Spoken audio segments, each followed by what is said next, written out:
여러분 안녕하십니까, 진성호입니다. 지금 청와대의 울산시장 선거 개입 의혹을 검찰이 수사 중입니다. 이와 관련해서 굉장히 중요한 증인이 한 명 있습니다. 바로 임동호 전 민주당 최고위원, 전 울산시당 위원장입니다. 임동호 씨는 울산에서 굉장히 오랫동안 정치를 했고 국회의원 출마도 여러 번 시도했고, 그런 만큼 울산에서는 잔뼈가 굵은 정치인, 최고위원까지 지냈습니다. 그런데 지난번 울산시장 선거 때 송철호 변호사, 문재인 대통령의 30년 친구와 당내 경선을 벌였습니다. 그런데 무슨 이유인지 송철호 변호사가 단수 공천을 받습니다. 처음에는 격렬하게 반응했습니다. 이런 경선 있을 수 없다. 그랬다가 닷새 뒤에 승복하고 말았습니다. 그 임동호 전 최고위원, 송병기 울산시 경제부시장 업무수첩에는 문재인 대통령이 이 임동호 형제에 대해서 좋지 않은 감정을 가지고 있다는 취지의 메모가 발견되기도 했습니다. 그런데 임동호 전 최고위원은 그동안 상당히 많은 사실들을 폭로했습니다. 그렇지만 민주당이 불법을 저지르지는 않았다는 취지로 옹호도 했습니다. 아직까지는 민주당 후보로 내년 국회의원 선거에 출마하고 싶은 마음이 있었습니다. 그런데 오늘 그 꿈이 이루어지기 힘들게 됐습니다. 바로 이해찬 민주당 대표를 면담하러 왔지만 문전박대당했습니다. 국회 안에 들어가지도 못하고 결국 발걸음을 돌려야 했습니다. 결국 민주당 당사를 방문하고 오늘 오후에 검찰에 출두했습니다. 자, 이제 임동호의 입이 열릴까요? 진성호의 직설 시작합니다. 방송에 앞서 아직 진성호 방송의 구독자가 아니신 분들은 붉은색 구독 버튼 눌러주시기 바랍니다. 자, 임동호의 입이 열리는 것이 왜 중요한가? 상당히 많은 사실을 알고 있는 사람이기 때문입니다. 송철호와의 당내 경쟁자, 유력한 경쟁자였습니다. 그런데 그동안 임동호 전 최고위원은 민주당과 청와대 쪽에서 회유를 받았다, 이런 의혹들이 불거졌습니다. 특히 임종석 전 비서실장, 한병도 전 정무수석 등과는 굉장히 구체적으로 오사카 총영사, 고베 총영사, 또 무슨 공사 자리 이런 것들에 대해서 의견을 나누었다고 공개를 했습니다.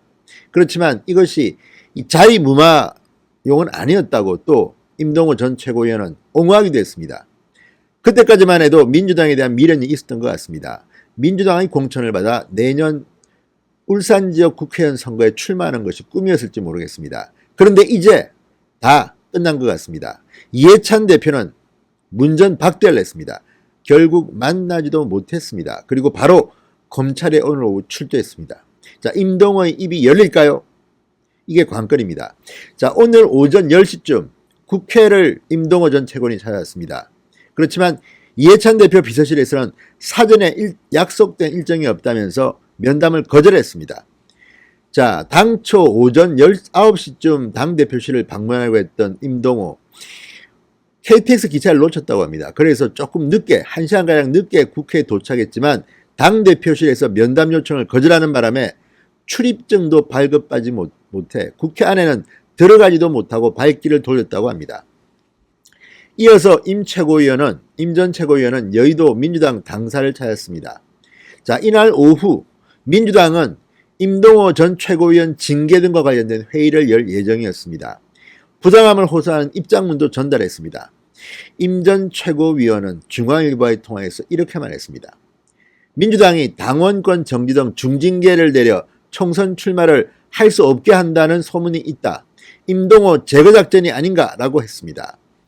자, 임 전 최고위원은 지난 7월 발간된 자서전 민주당 임동호입니다라는 책에서 민주당의 명예를 훼손했다며 민주당은 임 전 최고위원을 제명했습니다. 현재 재심이 진행 중입니다. 이 자서전 내용에는 이런 부분이 있습니다. 2005년 국회의원 보궐선거에 출마한 민주당 후보가 모 정치 브로커에게 3억 원의 돈을 건넸다. 이 부분이 문제가 돼서 제명까지 당했습니다. 자, 이런 경우는 굉장히 희귀합니다. 자서전의 이 일부 문구를 문제 삼아서 아예 제명까지 시켰다? 상당히 중징계를 했습니다. 이런 것들을 보면 민주당에 대한 임동호 전 최고위원의 감정이 좋을 리 없습니다. 그렇지만 마지막까지 이해찬 대표를 만나려고 했던 것을 보면 임동호 전 최고위원은 민주당에 대한 미련을 버리지 못했던 것 같습니다. 그런데 오늘 오전 이제 확실하게 민주당과는 남남이 되어버렸습니다. 임동호 전 최고위원은 무소속으로 내년 총선 출마 계획을 갖고 있는 것으로 보입니다. 얼마 전 오사카에 배를 타고 갔다가 나흘 만에 돌아온 적이 있습니다. 그때도 임동호 전 최고위원은 무소속 총선 출마를 고려한다고 했습니다. 자, 이제 이해찬 대표를 만나서 읍수하려고 했지만 그것도 수포가 되고 말았습니다. 이제 걸릴 게 없는 임동호 전 최고위원. 임동호의 입이 열리면 상당히 충격적인 내용들이 폭로될 수 있습니다. 어쨌든 오늘 오후 임동호 전 최고위원은 윤석열 검찰이 있는 서울중앙지검 공공수사 2부에 출두했습니다. 자, 임동호의 입이 열리면 굉장히 충격적인 사실이 나올 수도 있습니다. 자, 민주당은 겉으로는 임동호 전 최고위원이 이해찬 대표를 만나러 오자 상당히 당혹한 표정입니다. 생뚱맞다는 표정을 짓고 있습니다. 자, 지난해 울산시장 선거에 개입한 것처럼 의혹을 제기한 임동호. 그렇지만 지금까지는 어느 정도 민주당과 청와대를 옹호하는 듯한 애매한 태도를 보였습니다. 이제 민주당에서 버림받은 임동호가 검찰에 나가서 무슨 말을 할지 청와대와 민주당은 속을 조리고 있을 것으로 보입니다. 자, 만약에 정말 청와대가 임동호 전 최고위원에게 울산시장 경선 포기해라, 내가 자리 줄게, 이런 걸 구체적으로 제안하고 서로 주고받았다면 앞으로 청와대는 굉장히 공경에 처할 겁니다. 반면 이런 경우 후보 무마가 성립됐다면 이건 쌍방이 다 처벌을 받습니다. 임동호 전 최고위원도 처벌에서 자유로울 수는 없습니다. 따라서 굉장히 기술적으로 진술을 할 가능성이 있습니다. 청와대가 제의를 했지만 자기는 받지 않았다, 이렇게 진술할 가능성이 있습니다. 자, 그렇다 하더라도 청와대가 선거에 개입하려 했다는 의혹을 완전히 줄 수는 없습니다. 이제 임동호, 분노의 임동호가 입을 열면 상당히 많은 사람이 다칠 것 같다는 그런 생각이 듭니다. 진성호의 직설이었습니다. 여러분 감사합니다.